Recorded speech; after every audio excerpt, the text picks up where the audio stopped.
Hello and welcome back. Today we're continuing our gold and discriminatory Transvaal run. This run's been pretty interesting because we have had to play quite a bit around, having basically, well, let's just take a look at the cultures now and take a look at where we stand right now. Now, we started with like 10k pops that were accepted, and if you look here, we still discriminate against the majority, the entire first page of our pops. We have to scroll down in order to see Boer, but we're in much better shape with over 100,000 Boer.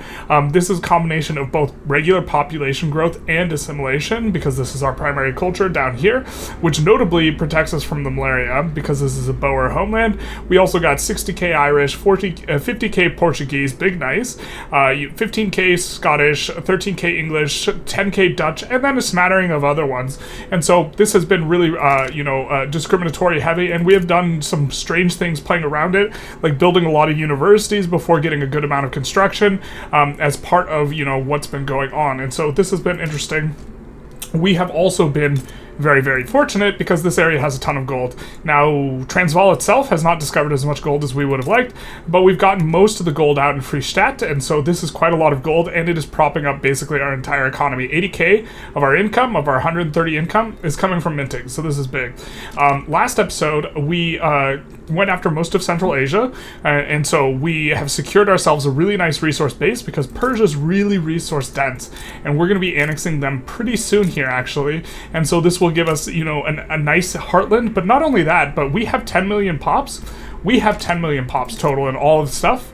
They have 9 million, and so when we annex Persia, we're going to be in very good shape. Also, their population, unfortunately, is rising. I think they're siphoning off from places like Afghanistan now because they're all in the same market, and so this is going to be a thing. And also, last episode, we left off on a bit of a time, and that time was we had just researched vulcanization. Machine steel tools is basically the best PM in the game outside of, it's probably between that and compression ignition, but compression ignition uses oil, and this doesn't use oil, and so, and you get it way earlier. Just like if we're going to rank one single best PM in the game, it's probably this.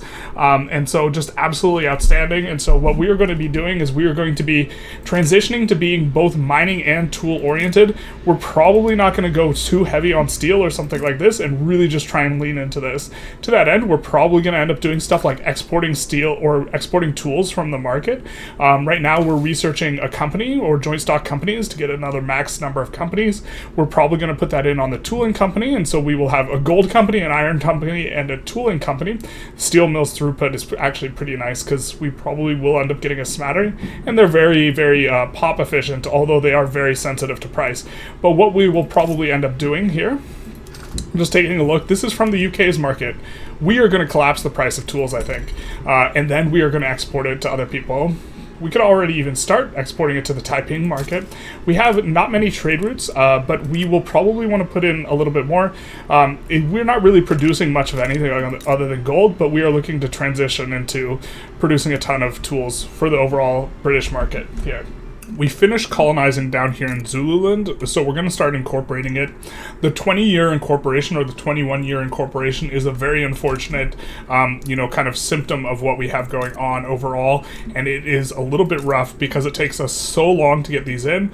We are ending up having to pay so much administration. However, since our economy is almost entirely gold-based, the fact that we're having tax waste really doesn't negatively affect us as much as it otherwise normally would, and so we're a little bit more aggressive with floating negative bureaucracy. We will look to pick up some of the bureaucracy in the queue, but it's not too much of a priority for us.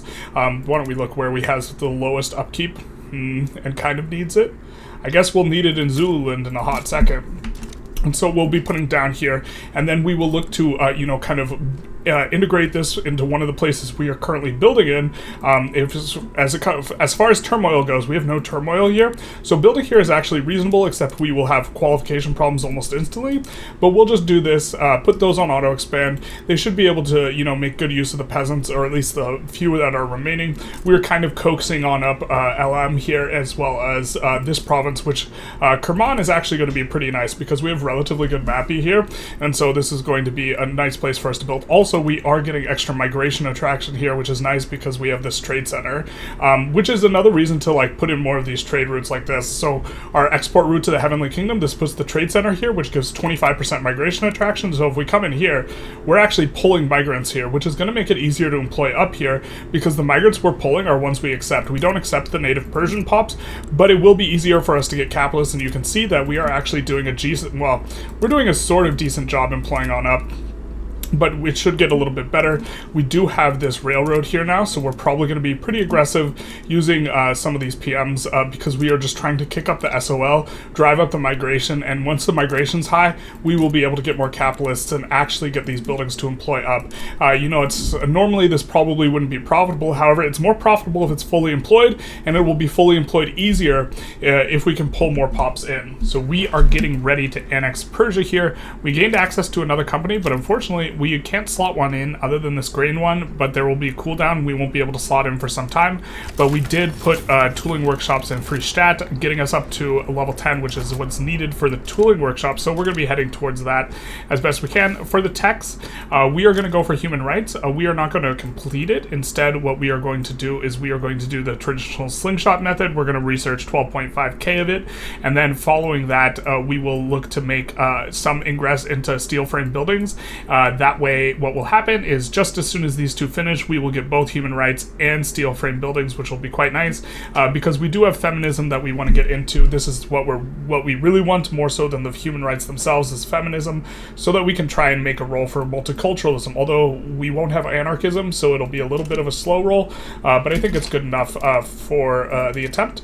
We will, of course, be doing a little bit of a landing. Probably should have done that at the very start of the war, but this is going to be a bit of a softball. Now, we have this public schools, and what we had done is we were not putting in the public schools. Ooh, let's drop the taxes one notch so we can be hyper legitimate. But we had hoped that they would not demarginalize, the religious group, but they have been demarginalized, and so we might as well go to public schools now. The assimilation is actually useful for us, and we have a movement for it, so this is going to look pretty good. And so I think that's what we'll be doing. Maybe we'll take a closer look. We did pass parliamentary republic, but it's not looking like we can make a way of ingress into really much of anything else at this moment, so might as well just pass the public schools. I think this will be fine enough. But this is also saying goodbye to the evangelical church's work ethic. But the assimilation is useful, and if we're not going to be getting this anyways, we might as well get rid of them for once and for all. Okay, so we would like to get our trade unions demarginalized now. And they're sitting at 3.4%, so they're really not that far off.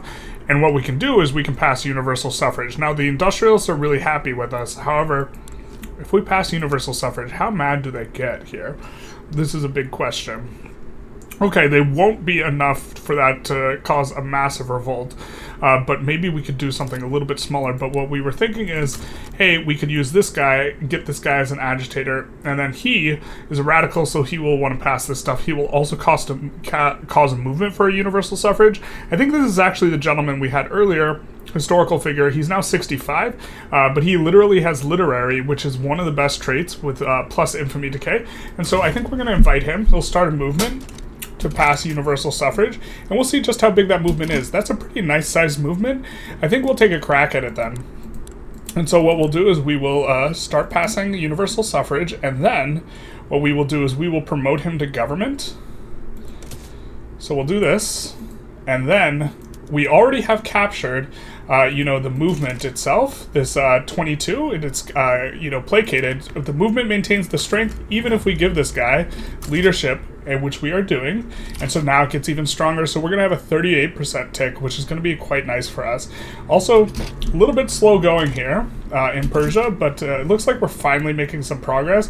This war has been a bit of a slog. They've been defending pretty well, especially because, we are having some failed attacks here and there, and so we're actually going to make sure that only our big army is advancing, because it does seem to be a little bit of borrowing shenanigans, but we will be getting in a few spots, and so hopefully this comes on up, and we will be, let's see the new party. Can we reform the government? All right, we can reform the government because now there's a conservative party, and then we can say goodbye to these guys forever. See you later, smell you later, because they will demarginalize. And so now we just have, it's just the industrialists and the intelligentsia, baby. It really is nothing but gold and universities. I am become death, universities and gold. This is our entire... this is our country right now. This is the soup we're swimming in. So this annexation of Persia should just, I imagine this catapults us to being a major power, which is going to make it so that we have to pay a whole lot less, you know, on our interest, which is going to be pretty nice. We have been a little bit probably too, yeah, we've probably been a little bit too aggressive with this line while we are a minor power. It's probably not worth us paying this much. And also, this has to be a big part of why these guys have so much clout, because we are paying an enormous amount of credit to these people who are just the gold mine owners. And so we're going to look and see if we can pass something that this guy likes. He likes cultural exclusion. He likes property and women.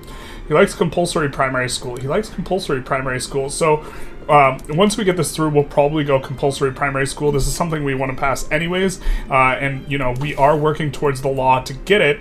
Of course, we do want to make sure that we do not suffer an ahead of time penalty, so we'll actually swap over to this, and then come back to this once we, you know, get organized sports, because we have most of the research here already. It's only 12.5k once we've researched these two, but a little keen on seeing their power rank. Oh man, we're still off.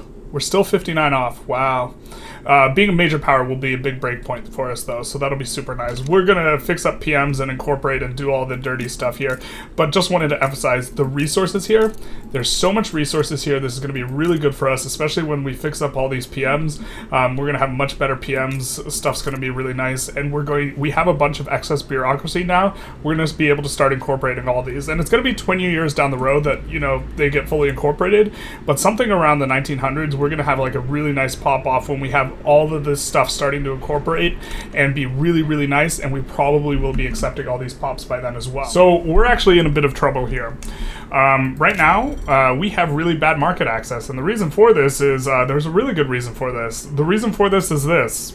Yeah, so the UK is having a pretty bad rev. Now, we could just tough it out. It's going to wreck our economy while we're toughing it out.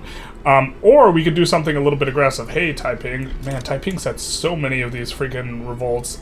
We really want to finger that pie eventually. But back to the point is, we're going to take a really big risk here. We would have preferred to be in Russia's market this entire time. It's much easier to siphon off pops. There's more pops to siphon off.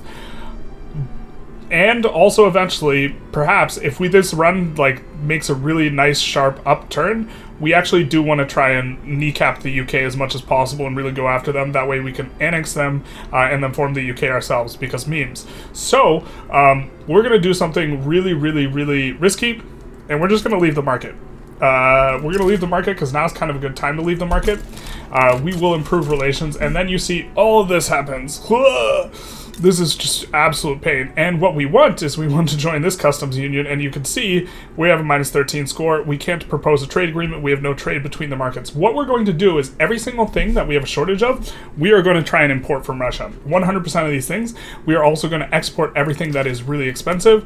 And we have a decent chunk of convoys, but most importantly, we have a land route into the Russian market from the Transvaal market, which you can see is actually decently sized. And so we're going to be trying to run as much trade as possible with these guys. Yikes, this is going to be so painful in order to jump into their market, but this is going to take a while for us to recover doing it this way, but I think long term this will be a little bit better, and we're not so big that we can't join someone else's market, because obviously we're not even a major power yet. So alright, so we put in a whole bunch of trade, just taking a look. We look at the trade routes. All of these are with Russia, or almost all of these are with Russia. We're exporting tools to a few other boyos, and now they're willing to accept a trade agreement. So hiya, we got a trade agreement, and on top of getting a trade agreement, now how close are we to getting a customs union? We're pretty close. We have some ideological differences, but we're not quite there. That's a little bit rough. We would really love it, but this is more stable. What we have going on right now is more stable because we have full market access. This is much more stable than what we were at with the British market, or within the British market, at least at that point in time. The problem is we're not siphoning off migrants anymore, and so this is going to help us for, you know, having non-discriminated pops, because we can siphon off non-discriminated pops. And so we're going to try and run a bunch more trade routes And if we can't get into Russia's market, a nice, like, other alternatives is Austria is probably the next best. We're just kind of looking at pop here with 41 million. Ooh, it looks like France is pretty good. So if we could join France's market as well, this would also be a nice boon for us. So we'll try and do large volume of trade. We have been trying to keep good relations with France this entire game for this very reason. We couldn't really do it with Austria and North German Fed because we didn't have any shared interest, but Russia and France, we have been keeping good good relations with in the case that this would eventually happen, and we would be able to siphon off so many migrants. We would have so much migration pull. Well, actually, these places have a lot of turmoil, but once they don't have turmoil, they have a lot of unused arable land. So as far as the unused arable land modifier goes, with Persia, look at that. We have a +5, so that's going to be very, very useful, especially when we start building stuff like wood, because this will dry out, as it were, the unused arable land even more, and so we would just put a ton of chops down in all of these places. And so what we'll do is we are going to try and run a large volume of trade with both Austria and France now, if we can. I'm not even sure we can trade with Austria, so what we'll do is we'll move our singular interest, which we have been seated in La Plata, just in case we could try and like sway or do something funny. We'll move it on over here so that we could do stuff with Austria, hopefully, and yep, this is what we're looking for. So coming into here, we are noticing just how much plantations we actually have in our market, and this is not just us, this is also our subjects, but this is a lot of plantations.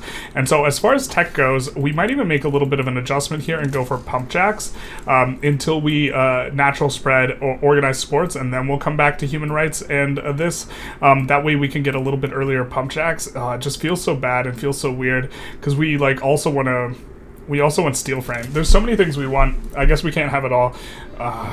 But pump jacks is going to be really, really nice once we get to it. And so I guess we'll keep on doing what we're doing, but we are running routes where normally we don't export these types of goods, but if we have -75, this is a situation where we'll want to export these goods. We put our interest in Austria. We can't trade with them yet, but we will be able to soon. But until then, we will want to export just a little bit, just the tip, and get these kind of prices kind of coming on up. That way our places can be much more profitable. The tools is really the most critical one, so we will make sure that we are exporting these. Can't export the gold, unfortunately, but other than that, we should be making good progress in this way. And if we see here, trade agreement should be coming a lot more in our direction as things there we go, proposed trade agreement, which is going to, of course, refund a whole ton of bureaucracy from running all these, and also give us ticking positive relations. We could even, in theory, try and stay our own market. The problem is we can't siphon off any migrants from anyone right now, but I mean, long term, we eventually do want to have our own market, and so this is an intriguing one. It's a little bit tempting. I mean, I think that getting inside of a customs union is going to be way better if we can get that, and we're so close to being able to do Russia. They have economic imperialism here, and perhaps we can get there if we get like high enough relations. I don't know. We'll see. And I always forget about this because it's such a dumb mechanic, but we are considered to be in our own customs union. So we can't join anyone's customs union. We can only accept requests to get into someone's customs union. So we've kind of just jumped into the frying pan, as it were. We could have tolerated this from the UK, and instead we're on our own. But I suppose this is a little bit more interesting. Yeah, it's so stupid. Like they can ask us to join, but we cannot ask them to join. This is like an asymmetric thing, and so it's not that we're ineligible. It's just that we're not allowed to ask. So it's frustrating every time this comes up. I forget about this so much. Like every single time, but we can't ask to join their customs union. It's ridiculous. All right, well. We're going to be fostering good relations, hopefully, with Austria, Russia, and France. And the first one who asks us to join their customs union, we'll just say yes to.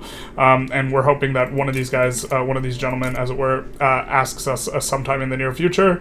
Otherwise, we will be, trying to fix our market with a bunch of trade routes, which is, to be fair, it's starting to fix, some of this. We will be trying to import kind of from all these guys. That way we can get trade routes from all these guys. And you can really see how the consumer goods, we haven't been producing any of that. That was all the UK providing. The UK will provide, and of course this is like wrecking our SOL, but we don't want to be focused on these things. We want to be focused entirely on mines and gold, and tools, and this is it. And so we would prefer to specialize. Well, I guess I guess we're okay having a trade agreement with them. We have a ton of, since we're a minor power, we have a ton of like rivalry potentials that are just like nothing burgers. Like we don't care that we're rivaling Serbia. Serbia is not going to mess with us. Montenegro is not going to mess with us. You know, Greece is not going to mess with us. We get to have all the diplomatic influence we want, so we can run a whole bunch of trade routes with a bunch of boyos, and so this will be good. In theory, we can also try and get people inside of our own customs union. You know, the slow ball expansion. A good target for this would actually be Egypt, so I guess maybe we'll improve relations. The reason why, we actually have an adjacency to Egypt, which is something rare, kind of rare to have. We're also going for them, but man, they have much better PM than I thought they did, don't they? So this is going to be a little bit rough, actually. This war was it's going to be way harder than it looked, but we are reducing their autonomy here. We're just going to send the whole bag at them, except for the landing squad. And so this should hopefully be turning out pretty well. Do we have... Yeah. Oh. We have a little bit of a choice here. So we were kind of saving in for... we need to finish this 4 tooling workshops to focus tools, but we could focus the other thing in the meantime. I don't think that's worth it. Yeah, I think we just wait for the tools to finish. But this is an interesting one as far as companies go. So I guess we're in for a little bit of a sloggy war here, though, with Afghanistan. History repeating itself before it repeats itself. So we actually hit a nice little spot here where there is this play going on with this Lanfangian revolt. It's against Japan, and we can join it because Russia's joined it, and so this means we are now on the same side of the play as Russia is, which is going to make them like us a whole lot more. It's still -13, but if this switches off genial or to something a little bit... Is there anything better than genial? Not sure there is, but this does, I think, increase the chances that they will look to... invite us to the customs union, which is the very thing we're looking for. It looks like we will be able to make progress into this, as like grim as it looked initially when we were kind of coming on up. But like, man, we're getting crushed here on the money. Are we even close? We're not even really that close to a major power. We do have 3 boats though, and you know what they say, if you have 3 boats, you could do anything. All right, so we pip universal suffrage, which will be tremendous for us for getting the trade unions up.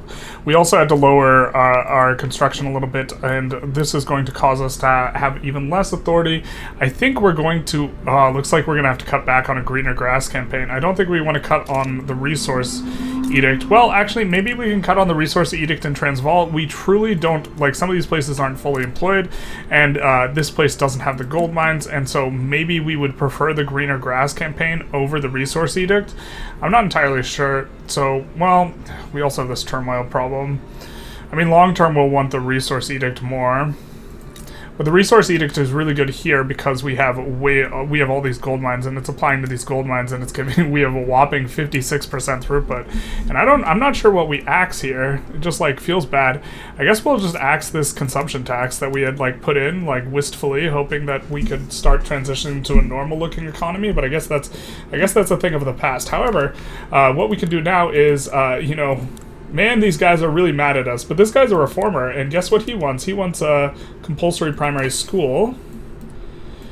And we have, let's take a look, I do believe we are, so we're so close to finishing organized sports, so here's what we're going to do. We're going to do this for like a few weeks, and then we're going to switch to organized sports, and organized sports shouldn't take too long, and then we can go straight all the way into, let's see, this does have the compulsory primary school in here. Yep, it does. So we'll look to get that completed. But we also have freedom, equality, and brotherhood. We do like that. We can switch a guy to radical, which would be kind of nice. This guy's authoritarian, so he will be actually pretty happy with laws we just changed instead of being really upset with laws we just changed. And look at this. He's so close to demarginalizing off the back of us getting onto, you know, our different voting system. Once this guy demarginalizes, that's going to be so good for us. We're going to have some really good bonuses, and so I guess we're just gonna kind of chill for a little bit. We're gonna research this to 12.5k, then we're gonna swap back to organized sports, and then we will look to pass compulsory primary school. We would, if we could, join their customs union, but we're not allowed to ask. That's a no-no, and so we'll just have to sit here out in the cold and the rain. Now, in theory, this would actually be worth just releasing our subjects in order to join. We have like Selangor over here. We got a couple here in Ethiopia. We have Congo over here. Overall, it's too much. We have Afghanistan, Sindh, Makran. We have all of these. But in theory, if it was just like one or two, we wouldn't mind releasing one or two and then joining. But as for right now, we are just going to hope that they ask kindly for us to join their customs union. We are still a minor power, so we're still very, very much so eligible, and we're almost a major power, at which point this interest rate will be very, very much decreased, and so that'll be really, really good for us. And we're also approaching being able to slot in the company. A little bit painful that we weren't able to slot in right away. We just need to complete 2 more of these, but it is unfortunate. The auto queue is controlling 75% because it is still bugged out. So it's harder for us to build exactly what it is we want to build. So we just hit organized sports, and if we take a look, now this only has 7 days left because we had it up to 12.3k, and so we will be getting human rights in just a moment, and then we might as well finish the steel frame, but then we're going to come back and go after pump jacks here, which is what we dearly, dearly wanted because we didn't... Just not keeping a close enough look, it's such a large portion of our economy, it's going to make such a big difference. Also, so will this education, so this is going to be pretty nice. We also decided to go after the Sikh Empire, mainly because they have a lot of pops. We have 20 million pops total now. We basically doubled when we annexed Persia, and just in here they have 14 million pops. And so once we are multicultural, this is going to be for us really, really nice. Now, they will have like a domestically, they are going to be, if we come in here and we look at domestically, ooh, this is a good one for us too. And we look, they are closed borders, so we're going to either have to open their borders or annex them. But this will be not the worst. We would have to get the Industrialists in. So I guess it'll be like another 15 years and then we annex them, but then we'll be able to like flood migrants into Transvaal and the like. But this means that we will not be doing any sort of shenanigans where we are going to be dropping our subjects. We're not going to drop the Sikh Empire. And so we're just hoping that one of these 3 guys decides that we would be better off inside their customs union than not inside of it, because that's what we think and that's what they should think. Okay, so we got our first election since these guys became demarginalized, these guys being the Social Democratic Party trade unionists, and now we're receiving a double bonus from them.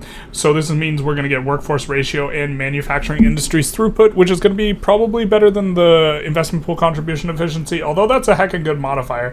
We're still getting the doubled Intelligentsia bonus, so everything's kind of coming up pretty good. But we can reform the government to be much more legitimate, so I think we're going to take a look and reform into this, and then we will have a Joham de Kock as the leader here. Is there a way for us to get this guy as the leader? If I remember him being good. Just kidding, he's an opium addict. The truth hurts. But why don't we take a look at what guys... Well, no one's available. Okay, so we can't get anyone new as the leader, so I guess we're going to be swinging with this. But this is going to be pretty good in the sense that we will be able to, you know, go for workers' protections and these types of things. Hopefully it doesn't make the Industrialists too mad. It wouldn't make them too angry. I think we're going to go for it. We do want this eventually, and now it just seems like a good time. And we will go for regulatory bodies instead. And we are having so much trouble, like, actually getting enough construction done, because, like, we wanted to do several things, but, like, it's so rough only controlling 25% when, like, this represents only like 25 construction, so it's so long to get anything done. We really are trying to get the bureaucracy deficit like out and done, and then like we're trying to switch on to steel frame buildings, but like if we swap now, we don't really want to be running too big a deficit. I don't know. It's like, it's kind of rough. We could just swap everything, but then like we have this huge deficit, which is one of the reasons we deleted down some of our buildings. I don't know what to... This like bug is actually like giving us so much less control, and like we would have built like a ton of like wood stuff here, right, like all over Persia, and this would have like heavily expanded the economy, because like de-peasanting these guys is really valuable, and like we couldn't do that. There's a lot of things that are, this is causing a lot of struggles. I don't think we're going to make a deep run with this run, like going for the UK, because I don't think we can do it with the, in light of like this construction bug, but we are like still in really good shape here, and you know, especially with the plan of the Sikh Empire for the pops, this is going to make us like a 30 million pop nation. And just for like context, like you know, talking about GDP and pops, Right now, we're in the top 10 GDP. We are 4, 5, 6, 7, 8. We're the number 8 GDP, which is a decent chunk, and we aren't even that bad on pops. I think this is still close to top 10, but even if it's not top 10, if we annex the Sikh Empire and get more than 14 million pops, this would put us ahead of the Japanese Shogunate, which would make us, number 7 in pops as well. And so, we would be in pretty good shape at that point. And on top of, having all these resources, things are looking really, really good, despite the fact that we only have 3 boats. So an agitator appeared here for us in the form of a Joachim Jacobson, but he's a radical. Our current guy is a traditionalist, so I'm pretty sure we could actually get this infrastructure bonus if we only, got this guy in Gov. So why don't we just, grant this guy leadership, and then I believe that will, look, this guy's delighted at us now, and it will give us this infrastructure bonus, which is going to be pretty nice. We're building a railroad. We'll say smell you later and kick that to the bottom of the queue. Kind of clear things out. And I think that there's one more thing we wanted to talk about. We joined a play on the side of the Netherlands. Here, let's actually check our infamy a little bit. Okay, we're still decaying. But we joined a play on the side of the Netherlands so that we could get an obligation. And now, just as soon as we get them to positive relations, we will be able to invite them to the customs union, and then we will be able to siphon off pops from them. And so this is the start to us actually being able to generate our own little customs union. But once we get that, I think then the ship has sailed. Oh, God, this is just so infuriating. They haven't sent us an invite. It's they're holding a birthday party, and then you think you're friends, but then you're not really friends, and then they don't invite you. That's what's going on right now. And so, okay, pain. Just so much pain. Anyways, I think we're going to conclude the episode here. This episode, we have done some market things. We left the UK's market. We probably shouldn't have. I always forget that you can't ask to join another market because the game's mechanics are silly. There's a lot of silliness behind the relationship of being inside someone's customs union and how it calculates this in terms of being a subject and having a subject of this type of thing. And so we encountered quite a bit of problems. We fixed the market kind of for the most part. I mean, we're still running we still need to be exporting more of this stuff. I guess we just send out on some of this stuff. It's not ideal. We really don't want to be running the 75, but other than that, minus 69, we're fine with that. We're down with that, and then we are continuing to focus mainly on golden tools, but we are also reaching a point where, look, minting only accounts for 100,000 of our 177k income, and so we are reaching a point where this is becoming less and less important, and where maybe we've also increased taxes. We can continue to increase taxes. It'll generate a little bit more money, but actually maybe we should do that right now. Actually, we're trying to get out from under this. We've been trying for some time. The interest rates are a little bit uncomfortable. They got a lot easier from us being a major power. Anyways, I hope you enjoyed this episode. If you did, please feel free to like, comment, subscribe, do the YouTube algorithm thing, and other than that, have a good one.